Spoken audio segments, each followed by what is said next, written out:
नमस्कार साथियों, मैं रंजीत चौहान। बहुत बड़ी खबर आ रही है। राष्ट्रपति मुर्मू पर बहुत बड़ा हमला शुरू हो चुका है। राष्ट्रपति मुर्मू जो कि आज प्रधानमंत्री नरेंद्र मोदी की बीजेपी की सिर्फ और सिर्फ रबर स्टैंप बनकर रह गई हैं, आज राष्ट्रपति मुर्मू को विपक्ष ने नहीं बख्शा है। उन पर बहुत बड़ा हमला शुरू हो गया है। साथियों, आप जानते हैं इस देश में बिहार चुनाव चल रहा है और बिहार चुनाव में सरेआम लोकतंत्र की धज्जियां उड़ाई गई, लोकतंत्र का चीरहरण किया गया। बिहार में जो कुछ हुआ वो लोकतंत्र के लिए अच्छा नहीं था, हिंदुस्तान के लिए अच्छा नहीं था। साथियों, बिहार में सरेआम वोटों के लिए चोरी की गई, सरेआम गुंडई की गई। प्रशासन के साथ मिलकर बीजेपी ने, एनडीए ने सरेआम बिहार में तानाशाही की, विपक्ष के वोटरों का नाम काट दिया। यहां तक कि जिन जिन गांवों में विपक्ष के वोटर थे उनको वोट डालने से रोका गया। साथियों, बहुत बुरी तरीके से बिहार में लोकतंत्र की हत्या की गई और इन सभी मामलों में आप देख रहे हैं कि राष्ट्रपति साहब खामोश हैं, जबकि राष्ट्रपति साहब को एक्शन लेना चाहिए था, राष्ट्रपति मुर्मू को एक्शन लेना चाहिए था, लेकिन वो खामोश रही हैं।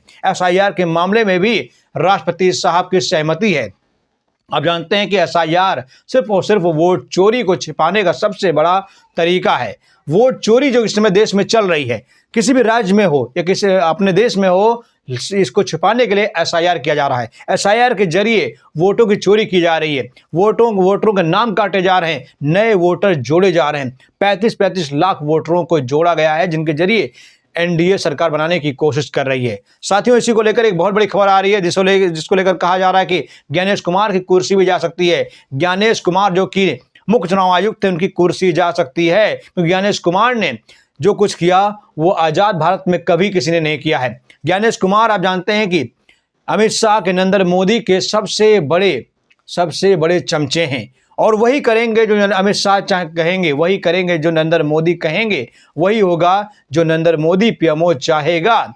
नरेंद्र मोदी या पीएमओ चाहेंगे कि बिहार में विपक्ष सरकार ना बने तो नहीं बनेगी, क्योंकि ज्ञानेश कुमार फ्रंट फुट पर बैटिंग कर रहे हैं, ज्ञानेश कुमार फील्डिंग कर रहे हैं, ज्ञानेश कुमार अंपायरिंग भी कर रहे हैं। मतलब सब कुछ ज्ञानेश कुमार कर रहे हैं। ऐसा लगता है कि ये चुनाव बीजेपी नहीं लड़ रही है, एनडीए नहीं लड़ रही, बल्कि ये चुनाव लड़ रहे हैं ज्ञानेश कुमार। चलिए हम आपको दिखाते हैं कि दरअसल किस प्रकार से बहुत बड़ा हमला राष्ट्रपति मुर्मू पर किया गया है। देखिए, खबर है कि एसआईआर मुद्दे पर विपक्ष का राष्ट्रपति पर हमला। क्या है पूरा मामला? भारत में चल रही स्पेशल इंटेंसिव रिवीजन प्रक्रिया, जो कि मतदाता सूची को अपडेट करने का नियमित चुनाव आयोग का कदम है, राजनीतिक विवाद का केंद्र बन चुकी है। विपक्ष इसे वोट चोरी की साजिश बता रहा है, जबकि सरकार और चुनाव आयोग इसे पारदर्शिता का उपकरण मानते हैं। हाल ही में इस मुद्दे ने तुल पकड़ा है, जब विपक्ष ने राष्ट्रपति द्रौपदी मुर्मू को भी निशाने पर ले लिया है। आइए जानते हैं पूरा घटनाक्रम जानने की कोशिश करते हैं कि क्यों आखिर विपक्ष पूरा राष्ट्रपति के खिलाफ खड़ा हो गया है, राष्ट्रपति को क्यों घेरा है विपक्ष ने। चलिए विस्तार पूर्वक आपसे चर्चा करते हैं। विपक्ष का आरोप है कि विपक्ष का कहना है कि एसआईआर को लागू करने के लिए केंद्र सरकार अप्रत्यक्ष रूप से राष्ट्रपति ने राज्य सरकारों को धमकाया है।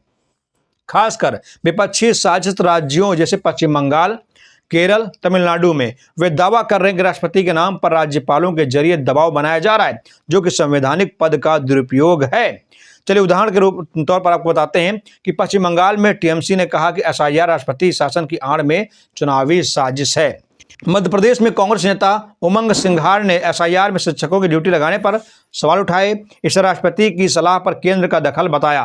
वहीं एक्स पूर्व ट्विटर पर पोस्ट में कुछ यूजर ने सुझाव दिया कि बंगाल में एसआईआर न मानने पर राष्ट्रपति शासन लगे। मतलब कि जहां जहां अगर भाजपा की बात नहीं मानी जाएगी, वहां एसआईआर जो है लागू किया जाएगा। साथियों, देखिए आगे राष्ट्रपति का रोल क्या है, इस पूरे मामले में राष्ट्रपति का रोल क्या, आप जानने की कोशिश कीजिए। राष्ट्रपति संवैधानिक प्रमुख है और कार्यपालिका शक्तियां मंत्रिपरिषद की सलाह पर चलती हैं। विपक्ष का तर्क है कि एसआईआर जैसे चुनावी फैसलों में राष्ट्रपति का नाम लेना अनुचित है। राष्ट्रपति का रोल आप समझ गए कि क्या है। वहीं देखिए आगे क्या होने वाला है। सुप्रीम कोर्ट में सुनवाई चल रही है। विपक्ष कोर्ट के जरिए रोक लगाने की कोशिश में है। विशेषज्ञों का मानना है कि 2026-27 के चुनाव से जुड़ा मुद्दा है, जहां एसआईआर से लाखों वोट प्रभावित हो सकते हैं। यह विवाद लोकतंत्र की मजबूती पर सवाल उठाता है। क्या एसआईआर पारदर्शिता लाएगा या राजनीतिक हथियार बनेगा? अगर और डिटेल चाहिए तो हमें और बताएं। तो साथियों, जिस प्रकार से पूरा घटनाक्रम आपने देखा, बिहार में चुनावी घोटाले किए गए, चुनावी हत्याएं की गई, वहां पर मर्डर भी हुए हैं, वोटरों को वोट डालने से रोका गया, कई लाख वोटरों के नाम काट दिए गए, एक एक मकान में 3-3 हज़ार, 2-2 हज़ार, 500-500 वोटर भरे गए और ये सब कुछ एसआईआर के तहत किया गया है। अगर राष्ट्रपति चाहे तो एसआईआर को रद्द कर सकता है, लेकिन राष्ट्रपति की खामोशी इस बात की गवाह है कि एसआईआर धांधली में राष्ट्रपति का सबसे बड़ा रोल है।